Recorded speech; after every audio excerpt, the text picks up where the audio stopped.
It's improving. The security situation was very challenging. We had Boko Haram controlling some territory in the northeast part of the country, and there was clear danger that people in those areas will not be able to pay. They're still present. But many of them they've been moved away from many villages in the north. As at today, I mean, they've lost a lot of territory. You talked about establishing a joint task force, yet many of your neighbours have complained that they're not allowed to come over the border to deal with Boko Haram. No, but that's what's happening now. The joint task force has come back on stream. It's always been there. It was set up basically to fight armed banditry across the Nigerian and Chad and Nigerian borders. But now we've had new levels of cooperation because it's becoming obvious to everybody that Boko Haram is a transnational problem. Because the Chad forces have said that they stopped because they didn't have permission to pursue people from Boko Haram coming into their country. Well, the rules of engagement with the Joint National Task Force is to allow for hot pursuit into across the borders until you meet the other troops across the borders. So, but it is very important, obviously, for both sides, both the opposition and the government side, to show that you can control your country within your own borders. Oh, definitely. It's important to everybody. And part of what we know is that, of course, politics kind of trumps issues. Politics makes it possible for people at various times to tend to paint issues differently. But beyond politics, I believe there's a consensus in Nigeria that is an issue that needs to be dealt with. There has been, obviously, very serious incidents, including kidnappings and suicide bombings, since the schoolgirls were taken. But what is their status? What can you tell us about those schoolgirls? Now that we're getting behind the lines of Boko Haram, now we're getting behind their lines, now that we're getting them out of territories and moving deeper in, we're hoping to find clues and we're hoping to find answers to what. But at the moment, the vast bulk of them are still missing. Yes. And suggestion that they've been trafficked. That's a possibility, but we're going to know more by the time we get behind their lines. So, in that sense, Boko Haram can still operate fairly freely, can still kidnap people, can still keep them hostage?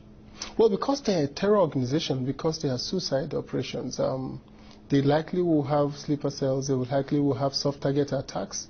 We're not under any illusion that displacing them from territories means an end to Boko Haram. But it means that they do not have a base to launch the kind of attacks that they've been launching before. But we're also very hopeful that with the kind of level of equipment intelligence we have today, we'll be able to degrade their capacity to operate in Nigeria. Why should people re-elect Goodluck Jonathan? Because he's a Democrat by instinct. He has deepened democracy in Nigeria. You say Mr. Buhari is not? He's a reformed Democrat, and we're dealing with a Democrat by instinct who started off as a deputy governor, governor, vice president, president. He comes to the office with clear credentials of a Democrat. And secondly, in deepening democracy in Nigeria, he has also made it possible for people to understand that our institutions have come to stay. Institutions are growing. We don't need the African big man anymore. Postponing the election is not necessarily a sign of being a true Democrat, is it?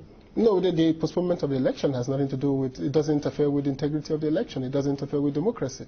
Because President Jonathan has been known to have conducted some of the best elections in Nigeria. Because the suggestion is also being made that Nigeria did not take advantage of the period of a high oil price, and that's therefore left the economy very exposed, and that's why your currency has devalued quite dramatically recently. Yeah, that's a clear and present danger of democracy.